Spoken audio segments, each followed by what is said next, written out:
बिस्मिल्लाहिर्रहमानिर्रहीम। मरकज़ खिलाफत की कोफा में मुंतकिली।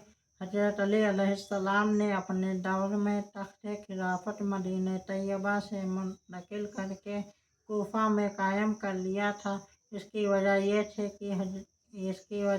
थी कि अमीर मुआविया का दारुल हुकूमत दमिश्क था, जो कि मदीना से बहुत दूर और लंबी मुसाफत पर था। इस कदर दौरा कर पूरी खिलाफत के इंतजाम व इंसिराम में दुश्वारी होती थी। चुनांचे दुश्वारी और उस इलाके में बर्पा होने वाली मुसलसल बगावतों पर फाइज पाने के पेश नज़र आपने दारुल हुकूमत कोफा को मुंतखब फरमाया।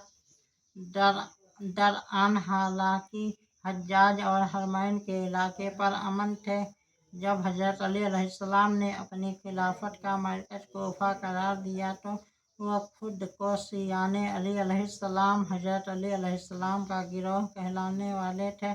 इतराफ़े आलम से सिमट कर हज़रत अली अलैहिस्सलाम के कुर्ब के ख़याल से कोफा में जमा होने लगे और कसरत के साथ उन्होंने कोफा में सुकूनत और रिहाइश इख्तियार की। इस तरह कोफा शियाने अलैहिस्सलाम का मरकज़ बन गया।